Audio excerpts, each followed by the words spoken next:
বন্ধুরা, তোমরা সবাই কেমন আছো? আশা করি সবাই অনেক বেশি ভালো আছো। একদিন আমার ভাই আমাকে বলছে, আচ্ছা, তোর তো স্বামী নেই, তুই বিধবা। দেখ, আমিও বিয়েটা করেছিলাম কিছুদিন আগে, কিন্তু আমার এখন বউ নেই। আসলে মনের কথাটা কারো কাছে বলতে পারছি না। আসলে জানিস, আমার না খুব ইচ্ছে করছে তুমি আমাকে এই জিনিসটা দিব্যি। এই কথা বলে বন্ধুরা, আমি মাঝরাতে দেখি সে আমার উপরে বসে আছে। তারপর কি হলো বন্ধুরা, এমন একটি গল্প আজকে তোমাদের মধ্যে নিয়ে আসলাম। এই গল্পটা শুনলে তোমাদের মনের ভিতরে অনেকটা চমকে উঠবে যে বাস্তব জীবনে এরকম হয়। হ্যালো আমার কলিজার বাই বন্ধুরা, তোমরা সবাই কেমন আছো? আশা করি তোমরা অনেক বেশি ভালো আছো। আজকে তোমাদের জন্য ভাই এবং বোনের একটি বাস্তব জীবনের গল্প নিয়ে হাজির হয়ে গেলাম। তো বন্ধুরা, শুরু করছি। আমার নাম তাসলিমা। বন্ধুরা, আমার বয়স এখন ২৭ বছর বয়স। আমার একটা পুত্র সন্তান আছে। বন্ধুরা, তোমাদেরকে বলে রাখি, আমি কিন্তু এখন বিধবা একজন মহিলা। কিছুদিন আগে আমার হাজব্যান্ড আসলে একই দুর্ঘটনায় মারা যান। খুব কষ্টের সঙ্গে এই কথা তোমাদেরকে আমার বলতে হচ্ছে। বন্ধুরা, আসলে আমার হাজব্যান্ড মূলত সে একজন ট্রাক ড্রাইভার ছিল। আমি বর্তমানে কলকাতার বাসিন্দা। সেখানে থাকে বাংলা ভাষা, বাংলা সংস্কৃতি, ওয়েস্ট বেঙ্গলের এই সময় আমার কালচার। তো যাই হোক, এভাবেই চলছিল আমার দিন, আমার দিনকাল, আমার জীবনযাপন। এই ছিল আমার অবস্থা আর কি। এভাবে আমি চলছিলাম। তারপর বন্ধুরা, একদিন হঠাৎ করে আমার একটা দুঃখের খবর আসে যে আমার হাজব্যান্ড নাকি ট্রাক ড্রাইভারে। আসলে ট্রাক ড্রাইভাররা মূলত অনেক রাত পর্যন্ত তারা গাড়ি চালায়। আমার বিভিন্ন সময় দেখা যায় তারা অনেক ধরনের এই নেশা পানি জাতীয় পানি পান করে, একটু নেশা জাতীয় কিছু খাবার খায়। এরকম একটি ট্রাক ড্রাইভে মনে হয় এরকম ড্রাইভার যারা মানুষ আছেন, এটা স্বাভাবিক আকাটা বিষয়। তাদের ভিতরে কিন্তু এই সমস্ত বিষয় হয়ে যাচ্ছে। তো আমরা আসলে খুব ফেমাস যে মানুষ আছে না, যে টাকাওয়ালা মানুষ, এরকম কোনো মানুষ না। আমরা আসলে খুব নর্মাল মানুষ, ঠিক আছে? একেবারে যাকে বলে যে মধ্যবিত্ত ফ্যামিলি, দিন আনে দিন খায়, এরকম বলতে পারেন, সমস্যা নেই। তো যাই হোক, এভাবে মোটামুটি ভালোই চলছিল আমার সংসারটা। আমার হাজব্যান্ড ২ মাসে একবার আমার কাছে আসতো, প্রতি মাসে আসতো, সপ্তাহে আসতো, ঠিক নেই। আমাদের ঘর আলো করে একটা সন্তান আসে। সন্তানের নাম রেখেছিলেন রাহুল। তো কিছুদিন মারা যেতেই বন্ধুরা, আমার হাজব্যান্ড হঠাৎ করে একটা খবর আসে যে তিনি অ্যাক্সিডেন্ট করেছেন, এবং অ্যাক্সিডেন্ট করার ফলে যেটা হয়, আসলে উনি জায়গাতেই মরে যান। তো এই খবরটা শোনার পর আমি তখন টের পেয়েছিলাম যে আমার মাথার উপরে মনে হয় আসনটা ভেঙে পড়েছিল, এরকম একটা অবস্থা। তোমাদেরকে একটা কথা জানিয়ে রাখি বন্ধুরা, আমার কিন্তু শরীর দেখতে অনেকটা মোটা তাজা মনে হচ্ছে, অনেকটা ফিগার। আমি আসলে একটু স্লিম করি, আমি থাকতে পারবো। হলেও আমাকে দেখে কিন্তু কোনোভাবেই ট্রাক ড্রাইভারের বউ মনে হতো না। সবাই আমাকে ভাবতো আমার হাজব্যান্ড বিদেশে থাকে, বেসরকারি চাকরিজীবী, এরকম। আসলে আমার চলার স্টাইল ছিল একেবারে অন্যরকম। আমি একটু মেনটেন করে চলতাম, খাবার দাবার একটু মেনটেন করতাম, জিম করতাম, নিজের চেহারার যত্ন নিতাম, ফেস ওয়াশ দিয়ে, সাবান দিয়ে ভালোভাবে মুখ করতাম। আর আমি ছোটবেলা থেকেই সুন্দরী ছিলাম, একটু কিউট। তো যাই হোক, আমাকে তোমাদের কেমন লাগছে? তো আমার এক বড় ভাই ছিল, ঠিক আছে, স্বাস্থ্য ওয়াইফ। তো আমার আপন বলতে নিজের কোনো বাড়ি ছিল না। তো আমি আসলে আমার যখন আসলেই হাজব্যান্ড মারা যাওয়ার পর আমি আমার স্বামীর বাসা থেকে আমি চলে আসি আমার নিজের বাড়িতে। কারণ ওই বাড়িতে আমি কার আশায় থাকব, কি নিয়ে থাকব? ওখানে তো আমার কিছু নেই, কেউ নেই। কারণ আমার হাজব্যান্ড মূলত ৩ ভাই ছিল। তারা আসলে প্রত্যেকেই সংসার আলাদা আলাদা ছিল, সবাই অনেক বড় বড়, সবার সংসার আলাদা আলাদা ছিল। যে কারণে আসলে আমার যাওয়ার মতো তেমন একটা জায়গা ছিল না। কারণ তাদের বউ আছে, বাচ্চা কাচ্চা আছে, আমাকে খুব একটা বেশি দেখাশোনা করেন না। হ্যাঁ, তো আমিও বলা চলে একটা দোটানার মধ্যে পড়ে গিয়েছিলাম যে কি করব না। তাছাড়া আমার সন্তানকে নিয়ে আমি একটা বেকায়দায় পড়ে গিয়েছিলাম। এমন একটা অবস্থাতে না আমার মা, আমার বাবা আমাকে ফোন করে একদিন বলছে, হেরে মা, ওখানে আছিস, কি খাচ্ছিস, কিভাবে থাকতে আসিস? আমরা তো কোনো কিছুই জানি না। দেখ, তুই আমাদের একমাত্র মেয়ে, তার জন্য আমাদের প্রাণটা সবসময় পুড়ে। ছেলে মা, আমি একটা বলে কি, তুই বাড়িতে চলে আয়। দেখ, আমরা যা খাই তুই আমার সঙ্গে থাক, খাবি। এখন একটা দুর্ঘটনা ঘটে গেছে, এখন কি করবি? চলে আয় মা। আসলে ওখানে শ্বশুরবাড়িতে থাকার মতো কোনো অবস্থা আমার ছিল না, কারণ সমস্যা হচ্ছিল বন্ধুরা, ওনারা হচ্ছে এই 3 ভাই, আর আমার হাজবেন্ড ছিলেন মূলত মেজো ভাই। বড় ভাই তারা আলাদা সংসার আছে, বাচ্চা কাচ্চা আছে, শ্বশুর শাশুড়ি আমায় কেউই বেঁচে নেই, যে কারণে তারা 3 ভাই আলাদা। হ্যাঁ, আসলে প্রত্যেকের আলাদা আলাদা সংসার ছিল, তো তাদের সঙ্গে আসলে একটা মিলও ছিল না, কেউ কাউকে আসলে দেখে না, সবাই আলাদা আলাদা সংসার, যার যে নিজের সংসার নিয়ে সবাই ব্যস্ত। তো এমন অবস্থা আসলে আমি চলে আসি। আমার তখন কোনো কিছু করার ছিল না। আমি বাড়ি থেকে আমার মায়ের বাড়িতে, আমার বাবার বাড়িতে যাকে বলে, আমি সেই বাড়িতে আসলে চলে আসি, কারণ এভাবে আসলে একটা মানুষ থাকতে পারে না টাকা পয়সা ইনকাম ছাড়া, রুজি রোজগার ছাড়া। বন্ধুরা, আমি আমার মা বাবার বাড়িতে আসার পর আমি আসলে দেখছি আমার মা বাবা অনেকটা অসহায়, তাদের রুজি রোজগার নেই, অনেক বয়স হয়ে গেছে। তাদেরকে দেখাশোনা করে আমার এক চাচাতো, হ্যাঁ ও আসলে দেখাশোনা করে, ওর নাম হচ্ছে রবি দাস।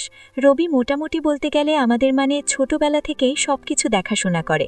ওর বাবাও আসলে আমার চাচা, যিনি বড় চাচা, উনি সব কিছু দেখাশোনা করত, আমাদেরকে টাকা পয়সা সম্পত্তি যেভাবেই হোক আমাদেরকে সব মতে হেল্প করত। এখন রবি হচ্ছে নার একমাত্র সন্তান। কিছুদিন আগেও আসলে একটা মেয়েকে প্রেম করেছিল, প্রেম করে শুনেছিলাম বিয়ে করেছিল, তারপর সেই মেয়েটাই নাকি ওর সঙ্গে আসলে চিট করেছে। চিট করে ওই মেয়েটা আরেক জায়গায় আরেকটা ছেলের সঙ্গে পালিয়ে গেছে। তারপর থেকে ওর মনে অনেক কষ্ট, অনেক দুঃখ, কারো সঙ্গে তেমনভাবে আলাপ আলোচনা করে না, হাসে না, খেলে না, অনেকটা নীরবভাবে চলাফেরা করে। তো যাই হোক, আমি গেলাম জয়পুরের দিকে। ঘরে বাজার টাজার কোনো কিছু নেই। রবির আবার খুব ভালো একটা ব্যবসা ছিল, ঠিক আছে, ওরাও একটা কাপড়ের দোকান ছিল, টেইলার্স ছিল, অনেকগুলো ব্যবসা ছিল, আবার বাজারে বেশ কয়েকটা বিউটি পার্লার ছিল। একদিন আমি রবিকে জিজ্ঞাসা করলাম, রবি, তুই তো আমাদেরকে ছোটবেলা থেকে হেল্প করেছিস, টাকা পয়সা দিয়ে, কত কিছু দিয়ে, দেখ না আমাদের কপালে মনে হয় সুখ নাই রে। আমাকে বলল, কেন, কি হয়েছে তোর আবার?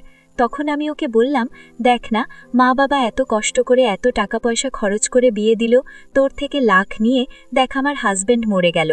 তখন ও আমাকে বুকে জড়িয়ে আমাকে বলছে, চিন্তা করিস না, ঈশ্বর যা কিছু করে তা ভালোর জন্যই করে, হয়তো তোর কপালে যাতে ভালো কিছু আছে, তোর ছেলের প্রাণটা যেতে পারত, দেখ এখন যেটা আছে ঈশ্বরের কাছে সেটা নিয়ে প্রার্থনা করে ভালোভাবে থাক। তখন ওকে আমি বললাম, রবি, তোর বাজারে অনেকগুলো ব্যবসা ছেড়ে, বিউটি পার্লার আছে, টেইলার্সের দোকান আছে, আমাকে একটা কাজের ব্যবস্থা করে দেন। আয় আয়, দেখ না আমি তোর কাছে বারে বারে হাত পাতে আমার নিজের কাছেও মাঝে মধ্যে খারাপ লাগে। তাছাড়া আমি একজন মানুষ, হ্যাঁ, আমাকে দে না একটা কাজের ব্যবস্থা করে দেয়, আমি কাজ করি, বিনিময়ে কিছু টাকা দিলে। আমার কথা শুনে রফিক খুব হেসে দিল। সে আমাকে বলল, তুই আমার বোন, দেখতে আমার নিজের বোন না হতে পারিস, কিন্তু তুই তো আমার বোন, হ্যাঁ আমার রক্তের, তাই না? তুই আমার এখানে এসে কাজ করবি না, এটা আমি কোনোভাবেই মানতে পারলাম না। রবি তখন বলল যে, তুই একটা কাজ কর, তোর চাচাদের এই বাড়িতে না থেকে তুই কালকে আমার বাড়িতে থাক। দেখ না এত বড় বাড়ি করেছি, তুই তোর ছেলেকে নিয়ে এখানেই থাকিস, এখানে সব সময় বিদ্যুৎ পাবে, কারেন্ট পাবে, আর তোর খরচ মরচ যা কিছু লাগে এখানে করবি। দেখ আমার মা বাবা তো আসলে মরে গেছে, এখন এই পৃথিবীতে আমার কেউ নেই, বুঝেছিস? এখন মনে করিস তোর মা বাবাই আমার মা বাবা, তাছাড়া তুই আমার একমাত্র বোন। বিয়েটা করেছিলাম রিলেশন করে, আসলে মেয়েটাও চলে গেল, জানি না কোন দুঃখে চলে গেল। আমার তো কোনো কিছুরই অভাব ছিল না রে, সৌন্দর্যে, টাকা পয়সার কোনো কিছুরই অভাব ছিল না। জানি না আল্লাহ মেয়েদের কোন ধাতু দিয়ে তৈরি করেছে। তখন আমি ওকে বললাম, সব মেয়ে কিন্তু এক না, বুঝেছিস? তখনও বলল, হ্যাঁ তা তো অবশ্যই, সবে এক না। আচ্ছা ঠিক আছে, তুই একটা কাজ কর, তোর ছেলের নাম যেন কি, রাহুল, রাহুলকে নিয়ে আমার বাসায় উঠ। আমার বাসায় এত বড় খালি বাসা, কেউ থাকে না, তাছাড়া আমি চিন্তা করেছি বিষাদার বিয়ে করব না, বুঝেছিস? কেন, একটা বউ তো চলে গেছে, এর তো তাড়াতাড়ি আর বিষাদে করব না, এখন মাথায় এ সমস্ত কিছু নাই, আগে নিজেকে একটু গুছিয়ে নিই, তারপর বিষাদের কথা ভাবব। রবির কথা দেখে মনে হলো ওর বাসাটা একেবারে পুরো ফাঁকা। আসলে ওর বাড়িটা হচ্ছে ছাদ দিয়ে দালালি করা, প্রায় 4টা রুম আছে, 4টে রুম, তারপর হচ্ছে ড্রয়িং রুম, ডাইনিং রুম, সব কিছু আছে, তারপরে হচ্ছে এখানে এই আছে। তখন আমি আমার বাবাকে বলেছিলাম যে রবিদের বাসায় আমরা চলে যাই। তখন আমার মা বাবা বন্ধুরা আমাকে বলছে, হেরে মা রূপালী, তোকে যেহেতু বলেছে তুই যা, দেখ আমাদেরকে যদি রবি বলে তাহলে আমরা যাব না। আসলে দেখ, এটা আমার মা বাবা তোর দাদা, তোর তো এই নানির এইটা ভিটামাটি, বাপদাদার ভিটেমাটি এটা। এখন এখান থেকে আমি আসলে নিজের বাড়ি ছেড়ে কোথাও যাব না। তাছাড়া তোর বাড়িতে কষ্ট হবে, বুঝেছিস? টিনের ঘর, বৃষ্টি হলে পানি পড়ে, আমরা এখানে মানিয়ে নেব, বরাবরই মানিয়ে নেব।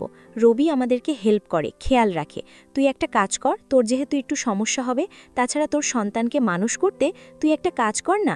রবির এত বড় ফাঁকা বাসা, ও বাসায় অনেকগুলো রুম আছে, তুই আলাদা একটা রুম নিয়ে থাক রবির এখানে। তাছাড়া রবির তো বোনই, আর বউ আসলে বাকি তুই ওর বোন হস। হ্যাঁ, ওর বউ আসলে কি তাকে তাড়িয়ে দিতে পারবে নাকি? তখন আমার মা বাবা আমাকে একটা অনুমতি দিয়ে দিল বন্ধুরা। তখন আমি চলে গেলাম রবির বাড়িতে। আমার বাড়ি থেকে প্রায় 5 মিনিটের দূরত্বে রবির বাড়ি। আমার বাড়ি থেকে রবির বাড়ি দেখা যায়। তখন আমি সেখানে রবির বাড়িতেই থাকা শুরু করলাম। ঠিক আছে, তো রবির অনেক বড় বড় মাছ মাংস নিয়ে আসে, মুরগি নিয়ে আসে, রান্নাবান্না করি আমি। ও খাওয়া দাওয়া করে, আমাকে বলতো মাঝে মধ্যে যে রূপালি, তোর হাতের রান্না তো পুরো জম্বিত। হ্যাঁ, ও তো নিশাত, তোর হাতে তো মনে হচ্ছে জাদু আছে। ইস, কতদিন হলো এরকম মজার মজার খাবার খাই না রে, ঘোরের খাবার খাই না। এই হোটেলে আমাকে খেতে হয়, ব্রিটিশ মেসে আমাকে খেতে হয়। তখন আমি রবিকে বললাম, শোন, আজকে থেকে তোর বোন চলে এসেছে রূপালি, ঠিক আছে? আজকে থেকে আমার জামাই নেই, তো বউ নেই, বুঝেছিস? তাতে কি হয়েছে? আমরা ভাই বোন, সংসারটাকে সুন্দরভাবে সাজাবো, তারপর তোকে আমি একটা লাল টুকটুকে একটা বোন নিয়ে আসবে ঘরে। রবি বড় কথা বলতেই রেগে গেল, বলল না, বিষাদের প্রতিও এখন ইন্টারেস্ট নেই, বিয়ে শাদী করে মজা বুঝে গেছে। তখন ও আমাকে বলল, তোর যদি বিয়ে করার ইচ্ছা হয় তাহলে তোকে একটা বিয়ে দিতে পারি। তখন আমি বললাম, আমার এই বাপ মরা ছেলেটাকে কে আপন করে নেবে শুনি? হ্যাঁ, এখন কেউ আপন করে নেবে না, বুঝেছ? সবাই শুধু মধু খাওয়ার জন্যই আসে। তখন আমি বললাম, আমি এখন বিয়ে করব না, এখন আমার ভবিষ্যৎ সব কিছু আমার ছেলে, আমার সন্তান, এইটাই, আর কোনো কিছু নিয়ে আমি ভাবতে চাই না। তারপর বন্ধুরা এভাবে আমাদের দিনকাল আসলে চলতে লাগলো। রুবি আমাদের খেয়াল রাখতে লাগলো, আমার ছেলেটাকে স্কুলে ভর্তি করালো, 5-এ পড়ে, আমিও যাই, ছাদ আছে, খুব এনজয় করেছিলাম। তো বন্ধুরা, একদিন রবি আমার ছেলেকে চুমু দেবে, আদর করবে। ওর জন্য কিছু আনিয়েছে, রবি বাড়ি থেকে আসলো, কিছু জুস নিয়ে আসছে মনে হয়। রবি ওকে চুমু দিতে গিয়ে সেই চুমুটা এসে লাগলো আমার ঠোঁটে। রবি তখন একটু আচমকা থমকে গেল, একটু মনে হচ্ছিল যে ওর ভিতরে কেমন একটা দুর্ভগ শব্দ করছিল। ওর ঠোঁটে চুমু না খেয়ে আমার বুকে হার্টবিট যেন একেবারে পুরো স্তব্ধ হয়ে গেছে, পুরো বন্ধ হয়ে গেছে। আমার শরীরের রক্তগুলো একেবারেই সব কিছু চলাচল শুরু করে দিয়েছে। কিংবা কতদিন যে হলো এমন একটা পুরুষের ছোঁয়া পাই না। রবি যখনই আমার খুব কাছে আসে, বাবা যখন আমার আশেপাশে থাকে, আমার কেন জানি মনে হয় এই তো আমার স্বামী। এই রবিকে দেখলে আমার একদম স্বামীর কথা মনে পড়ে, আমার স্বামীর চেহারার মতোই ওর চেহারাটা। বিশেষ করে আমার খুব ভালো লাগে যখন ওকে আমি দেখি, আমার কাছাকাছি আসে, আমার মনে কেমন যেন একটা অন্যরকম একটা উত্তেজনা কাজ করে, উত্তেজনা বিরাজ করে। আমি তো বন্ধুরা এই রকম একটা কিছু আমি চেয়েছিলাম। আমি কি করব? আমি কোনো কিছুই বুঝতে পারছিলাম না। হঠাৎ একদিন আসলে খুব ঝড় দিচ্ছিল, খুব বৃষ্টি দিচ্ছিল। আসলে বন্ধু, আমি যে স্বামীর বাড়িতে ছিলাম সেখানে আমি কখনোই একা একা থাকি নাই। আমার পাশে আর একটা মেয়ে থাকতো। আসলে আমি একা একা থাকতে পারতাম না, আমার খুব কষ্ট হতো, ঠিক আছে? আমার খুব কষ্ট হতো। তো একদিন আসলে আমার হাজব্যান্ড মরে যাওয়ার পরে তখন কিন্তু আমি অনেকটাই একা হয়ে গেলাম। তো রবি একদিন বৃষ্টি হচ্ছিল, খুব বাইরে তরন্ত ছিল না। সেদিন রবিকে আমি বলেছিলাম, রবি তুমি একটা কাজ করো না, আজকে আমার রুমে চলে আসো। আসলেই বৃষ্টি খুব ভয় পাই, তাছাড়া আজকে কারেন্ট আর নেই। আর এই বাড়িটা, যে বাড়িতে বন্ধুরা আশেপাশের কোনো বাড়ি নেই, পুরো বাড়িটা একা একা মাঠের মধ্যে অবস্থিত, আশেপাশের কোনো কিছু নেই। আমার খুব ভয় কাজ করছিল যে একা একা আছি, একটু কেমন যেন কাজ করছিল ভিতরে। আমি সেদিন রবিকে বলেছিলাম, রবি তুমি আমার পাশে ঘুমাও না, আমার খুব ভয় কাজ করছে। রবি আমাকে বলছিল, আরে না, কিসের ভয়, আমি আছি তো, তুমি ঘুমাও এখানে। কিন্তু রবি লজ্জা পেয়ে, আমি বুঝতে পারছিলাম শেষ ছিল না। রবিকে আমি বলেছিলাম, তুমি আসো, আমরা তো ভাই বোনে, সমস্যা কি? রবিকে যখন আমি এইভাবে বলেছিলাম তখন রবি এসেছিল, আসতে তখন বাধ্য হয়েছিল। রুম ছিল বন্ধুরা একেবারে অন্ধকার। তখন আমি রবিকে বলেছিলাম, রবি, এই অন্ধকারে আমি আসলে সবচাইতে বেশি ভয় পাই। আমি ছোটবেলা থেকেই আসলে মায়ের কাছে বড় হয়েছি, তো আমি কখনো একা একা ঘুমাই নাই। আমার ছেলে আছে, ওর জন্য আমার একটু ভয় হচ্ছে। রবি, তোমার খাট তো অনেক বড়, তাছাড়া আমরা তো ভাই বোনই। তোমার যদি কোনো কিছু সমস্যা না থাকে, একটা কাজ করো, তুমি এই পাশে শুয়ে পড়ো আর আমি এই পাশে শুয়ে পড়ি, মাঝখানে এই রাহুল থাকুক। রবি তখন বলছে আমাকে, ও আমাকে আপনি বলে ডাকে। আসলে ও আমার মনে হয় 2 মাসের বড় আমি ওর। আমাকে আপনি বলে ডাকে। তখন আমাকে বলছে, আরে রূপালী আপু, তোমাকে এত কিছু চাপ নিতে হবে না। আমি ছেলে মানুষ, আমার যে কোনো জায়গায় যে কোনো পরিস্থিতিতে ঘুমানোর অভ্যাস আমার আছে। আমাকে নিয়ে তোমার এত চিন্তা টেনশন এত কিছু করতে হবে না। তো শোনো, তুমি আর রাহুল খাটে শুয়ে পড়ো, আমি এই যে তোমাদের পাশে যেখানে সোফাটা আছে না, আমি এখানে এসে পৌঁছেছি, দরজার পাশে। তাছাড়া এখানে ফ্যান না থাকলে কি হবে? আজকে তো প্রচুর বৃষ্টি, আজকে ঠান্ডা আছে, আমি যে কোনোভাবেই ঘুমিয়ে পড়ব। আমার চিন্তা তুমি একদমই করো না, ঠিক আছে? তুমি বরং দেখো রাহুলের এই খেলাটা ঠিকভাবে উঠছে কিনা, ও ঠান্ডা লাগছে কিনা, তুমি বরং সেদিকে খেয়াল রাখো। আমি ঘুমিয়ে পড়েছি, আমাকে নিয়ে তোমার কোনো টেনশন বা চিন্তা কোনো কিছু করতে হবে না। আরে এরকম কত সোফায়, তারপর হচ্ছে চেয়ারে বসে বসে ঘুমানোর অভ্যেস আমার আছে। তখন আমি মনে মনে ভাবলাম, ছেলেটার বাড়িতে আসলাম আমি ইচ্ছে করে, ছেলেটা ঘুমোবে খতের খাতে, একটু আরাম করে, হয়তো নিজের বাড়ি, সেই জায়গায় ও আসলে আমার জন্যই, হয়তো আমি মেয়ে মানুষ, হয়তো আমার জন্য খাটে ঘুমাতে যাচ্ছে না, সোফায় ঘুমাবে। না না, কেমন লাগে? তাছাড়া ওখানে ফ্যানও নেই। এই বলে বন্ধুরা, বাইরে বৃষ্টি হলেও ভেতরে কিন্তু একটু গরম করছে, কারণ দোকান করত, ইটের ঘর, একটু মানে গরম থাকে, একটু কিছুক্ষণ পর হয়তো ঠান্ডা হবে। তাছাড়া সোফা খুব একটু বেশি বড় না, সোফাগুলো একদম ছোট, আর কোনোভাবেই হচ্ছিল না। তখন আমি ওকে আবার বললাম, দেখো রবি, তুমি কি আমাকে বোন ভাব না, নিজের বোন ভাব না তুমি আমাকে? তখনও আমাকে বলল, হ্যাঁ তোমাকে তো আমি নিজের মনে ভাবি, আমি কখনো তোমাকে এই চোখে দেখে নাকি? তখন আমি ওকে বললাম, না, তোমার ব্যবহার কথাবার্তায় সেটা তো বলে না।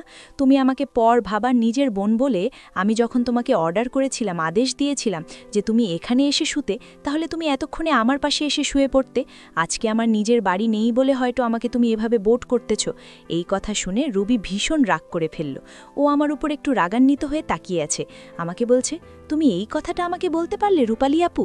আমি তোমাকে কতটা সম্মান করি, শ্রদ্ধা করি, তোমায় কতটা আমি মেনে চলি তুমি জানো? তোমার জন্যই এই রুমে এসেছি। এখন তুমি, আচ্ছা ঠিক আছে, আমি খাটে আসলে তুমি খুশি তো? হ্যাঁ ঠিক আছে, আমি খাটে ঘুমাবো। তখনও খাটে এসেই ঘুমিয়ে পড়ল বন্ধুরা। ওর পরনে তখন প্যান্ট ছিল, জিন্সের প্যান্ট। তখন আমি ওকে বলেছিলাম, আসলে রবি, জিন্সের প্যান্ট পরে তো রাতে ঘুমাতে সমস্যা হয়, তুমি তো ঘুমাতে পারবে না, এভাবে তোমার কষ্ট হবে। একটা কাজ করো না, তোমার বাসায় তো কত লুঙ্গি আছে, তুমি বরং এটা পরে শুয়ে পড়ো। তখনও আমাকে বলল ঠিক আছে, লুঙ্গি বলল, আর সাথে ছিল ওর শরীরে, গায়ে ছিল হচ্ছে একটা ওই সাদা কলারের যে সাইকেল গেঞ্জিগুলো, যেগুলো পুরুষ মানুষ বেশিরভাগ পরে, এই একটা গেঞ্জি ছিল, আর লুঙ্গি পরে সে শুয়ে পড়ল। আমি বললাম ঠিক আছে, তুমি একটা কাজ করো, এই যে তোমার বাগানি, ওকে জড়িয়ে ধরে ঘুমিয়ে পড়ো, ঠিক আছে? তখন আমাকে বলছে, না না, ও ছোট মানুষ, ওকে জড়িয়ে ধরে ঘুমালে তো মরে যাবে, তাছাড়া আমার হাঁটুর অনেক ভার, ঠিক আছে? তখন আমি ওকে বললাম, আরে তুমি জানো না, আমিও তো বিছানায় খুব চাই, মানে খুব ছটপট করে এক জায়গা থেকে আরেক জায়গায় চলে যাই। এই কথা বলে বন্ধুরা, আমি আমার ছেলে নাহুলকে এখান থেকে সরিয়ে এপাশে দিয়ে দিলাম, দেওয়ালের পাশে, আর আমি চলে গেলাম মাঝখানে। হঠাৎ করেই রবি আমাকে বলছে, আরে আপু তুমি মাঝখানে চলে আসলে? তখন আমি বললাম, আরে আমরা দুইটা বড় মানুষ, হাতির মতো দুই পাশে আমরা শুয়েছে, তাছাড়া আমরা ঘোলের মধ্যে কোন কোন জায়গায় হাত পা দিই বলা তো যায় না। হ্যাঁ, তাছাড়া ও তো খুব ছোট মানুষ, ওর উপরে যদি আমাদের একটা ঠ্যাং চলে যায়, একটা হাত চলে যায়, হয়তো ভীষণ কষ্ট পাবে, তাই না? এই জন্য আমি এখানে চলে আসলাম। কেন, তোমার কোনো সমস্যা আছে? তখন রবি একটু লজ্জা পেয়ে মানে মাথাটা নিচু করে বলছে, না তা সমস্যা নেই, কিন্তু একটু মানে কেমন যেন লাগছে, তোমার সঙ্গে শুভ এই বিষয়টি একদমই ভালো দেখাচ্ছে না। তখন আমি রবিকে বললাম, দেখ, আমাদের নিয়ত যদি ঠিক থাকে, মন যদি ঠিক থাকে, ঠিক আছে, তাহলে কোনো সমস্যাই হবে না। এই বলে বন্ধুরা আমরা শুয়ে পড়লাম। রবি অনেকটা দেখলাম মানে মুরগির মতো কুচি কুচি কুচি কুচি হয়ে শুয়ে পড়ল। আমি রবিকে বললাম, এভাবে শুয়ে আছো কেন? আরে তোমার ঘর, তোমার খাট, তোমার সব কিছু, এইভাবে শুয়ে আছে। এই কথা বলে আমি রবিকে পিছন থেকে জড়িয়ে ধরলাম। আসলে বন্ধুরা, ওই যে দুপুরবেলা রবি ভুল করে আমার ছেলেকে চুমু দিতে গিয়ে আমাকে চুমু দিল, তখন থেকেই আমার মনে আসলে বিদ্যুতের মতো কারেন্ট চলছিল আমার শরীরের ভিতরে, গ্যাসের মতো গরম হয়েছিল আমার শরীর, মনে হচ্ছিল আমার ভিতরে একটা মিসাইল পড়েছে, এরকম একটা অবস্থা। আমি নিজেকে কোনোভাবেই তখন থেকে আটকাতে পারছিলাম না, আমার খুব কষ্ট হচ্ছিল, নিজেকে আটকাতে, নিজেকে সামলাতে খুব কষ্ট হচ্ছিল, কোনোভাবেই যেন নিজেকে সামলাতে পারছিলাম না। আমার কেন জানি মনে হচ্ছিল বারবার যে ইস, আজকে যদি আমার স্বামী থাকতো, আজকে যদি এই মুহূর্তে আমার স্বামী থাকতো, তাকে আমি কত আদর করতাম, কত ভালোবাসতাম। আসলে বন্ধুরা, দিন শেষে আমরা বাস্তবতার সঙ্গে যতই যুদ্ধ করি, যতই আমরা লড়াই করি না কেন, কিন্তু একটা বিবাহিত নারী, একটা মহিলা, সে কিন্তু একা একা কোনোভাবেই বাঁচতে পারে না, সে কিন্তু একা একা কোনোভাবেই চাইলেও কিন্তু থাকতে পারে না, তার অনেক কষ্ট হয়। আর ঠিক সেই কষ্ট হচ্ছিল আমার ভিতরে এখন। আমি জানি আমার মনের অবস্থা এখন পুরো জল, একেবারে লণ্ডভণ্ড হয়ে আছে, কিন্তু আমার শরীরের ভিতরে একেবারেই মোমবাতির মতো আগুন গলে গলে পড়ছে। আমি নিজেকে যে অনেক চেষ্টা করছি আগলে রাখতে, বিশেষ করে রবি বাসায় আসার পর থেকে। যখনই রবি আমার সামনে আসে, আমার সামনে দাঁড়ায়, ওর হ্যান্ডসাম লুকিং ও সব কিছু আমাকে একেবারে গায়েব করে ফেলে। আমি জানি না রবি কোন মেয়েটাকে ভালোবেসেছিলাম। আসলে রবি টাকা পয়সার কোনো কিছু, আপনি রবি দেখতে অনেক একটু উঁচু লম্বা ছিল, একটু শ্যামলে আর কি। রবিকে কোন মেয়েটা আসলে যে মেয়েটার প্রেমে পড়েছিল বা যে মেয়েটাকে বিয়ে করেছিল, আমার মনে হয় না রবি ওর টাকা পয়সা খেয়ে আসলে টাকা পয়সা নিয়ে হয়তো পালিয়ে গেছেন। আমার কাছে এগুলো বলছে না, আমি যেটা বুঝতে পারছি। তাছাড়া এখনকার মেয়েরা ভীষণ স্বার্থপর, তারা নিজের স্বার্থ ছাড়া আর কোনো কিছুই বুঝে না। হয়তো টাকা পয়সা খেয়ে তারা চলে গেছে, এরকম কিছু একটা আমার কাছে মনে হচ্ছে। তাছাড়া এরকম এত সুন্দর একটা মানুষ, ওর মন মানসিকতাও খুব ভালো। হ্যাঁ, ও ভালোবাসায় প্রতিদান দিতে জানে। এই ছেলেকে ছেড়ে আসলে কেন চলে যাবে, এটা আসলে আমি কোনোভাবেই আসলে মানতে পারছিলাম না। বিশেষ করে আমি তো কোনোভাবেই মেনে নিতে পারছিলাম না, আমার খুব কষ্ট হচ্ছিল। যাই হোক, আমি যখন রবিকে পিছন থেকে জড়িয়ে ধরলাম, আমি দেখি রবি কি করে। এই রাতে আমার মন কিছু একটা চাপছিল, কিছু একটা করতে চাচ্ছিল, যে এই রাতে কিছু একটা ভুল হলে হোক। তাছাড়া রবিরও বোন, ঠিক আছে।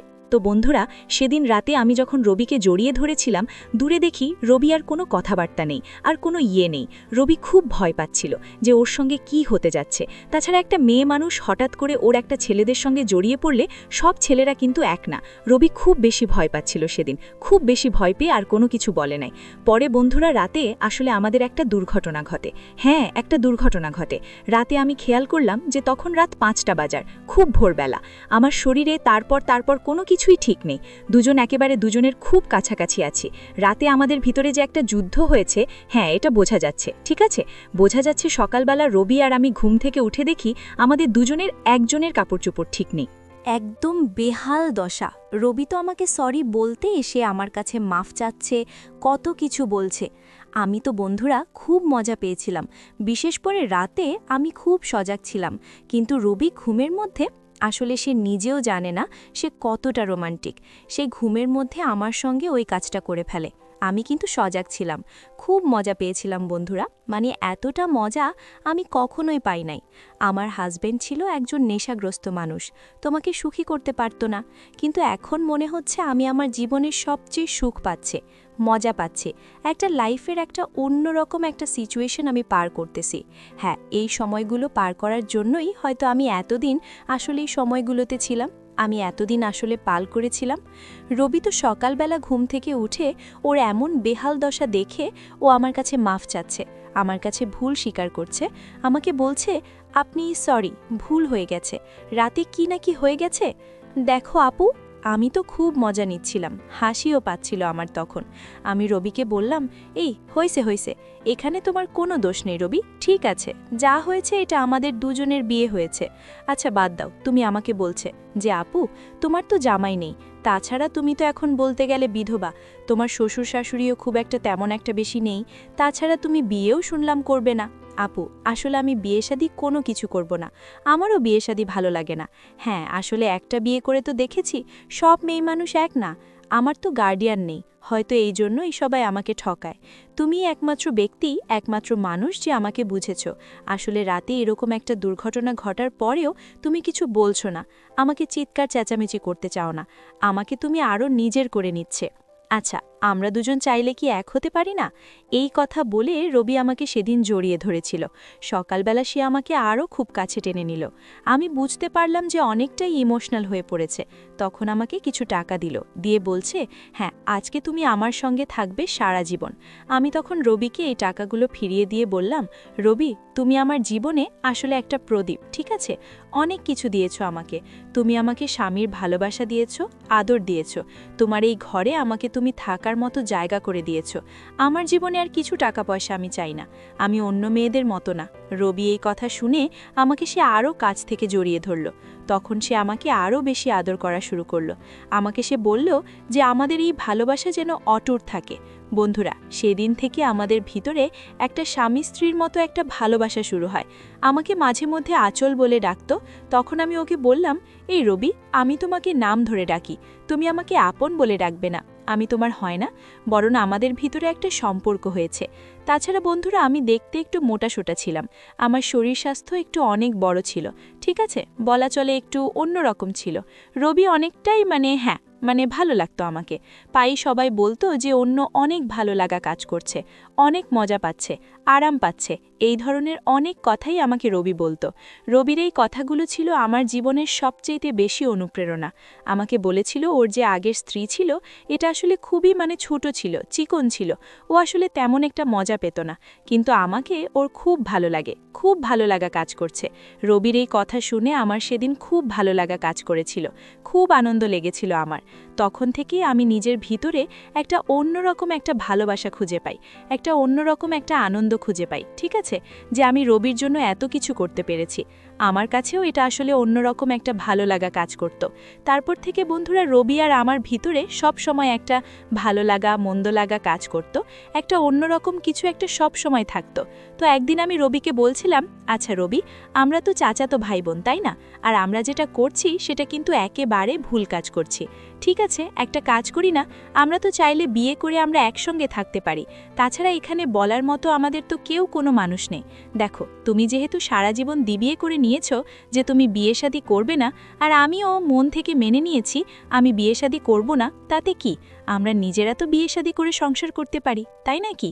তো বন্ধুরা, রবি সেদিন আমাকে এই কথাটা আমার মুখ থেকে শুনে ও যে কতটা খুশি হয়েছিল, এতটা খুশি হয়েছে, যেটা আমি তোমাদেরকে কখনো বলে বোঝাতে পারবো না, যে একটা মানুষ এত বেশি খুশি হয় কিভাবে, এত বেশি পায় কিভাবে। তো ও সেদিন খুব মজা পেয়েছিল, খুব আনন্দ পেয়েছিল, আমার কথা শুনে খুব খুশি হয়েছিল। ও আমাকে সেদিন বলছিল যে আসলে রূপালী, আমি মনে মনে এরকম একটা কিছু সিদ্ধান্ত আমি চাচ্ছিলাম, যেহেতু আসলে মন সবার সঙ্গে সবার মেলে না, ঠিক আছে, তো সেরপর থেকে বন্ধুরে আমরা বিয়ে করে ফেলি। তারপর আমাদের ভিতরে এরকম শারীরিক সম্পর্ক, মানসিক সম্পর্ক, সব সম্পর্ক এখন আমাদের ভিতরে চলছে। এটা আমাদের জীবনের একটা নতুন একটা দ্বারা, একটা নতুন একটা অব্যাহতি, ঠিক আছে। আমরা নিজেদেরকে মেলে ধরেছি এক শান্তির রূপে, এক অন্যরকম ভালোবাসায় মেলে ধরছি, যেটা আসলে সবাই পারে না। তো যাই হোক বন্ধুরা, এই ছিল আমার আজকের জীবনের একটা লাইফ স্টোরি, একটা গল্প। আসলে আমরা এমন সময়, এমন সিচুয়েশনে পড়ে আমরা বনমানুষের পাল্লায় পড়ি, মাঝে মধ্যে বা আমাদের লাইফে কিছু ভুল মানুষ আসে, যে কারণে আমাদের জীবন, সময়, সংসার সব কিছু নষ্ট হয়। সঠিক মানুষ দেখে সময় সঙ্গীকে নির্বাচন করুন। সুখে থাকুন, আনন্দে থাকুন, এটাই আমি বলবো। আমি এর থেকে বেশি কিছু বলবো না। তো বন্ধুরা, তোমাদের কাছে আমার ভিডিও শেষে একটাই রিকোয়েস্ট, ভিডিওটা কেমন লাগলো কমেন্ট করে জানাবে, আর কোন ধরনের গল্প তোমরা শুনতে চাও এটাও জানাবে, কেন আমি তোমাদের মতামত নিয়েই কিন্তু ভিডিও বানাতে চাই। তো দেখা হচ্ছে নতুন ভিডিওতে।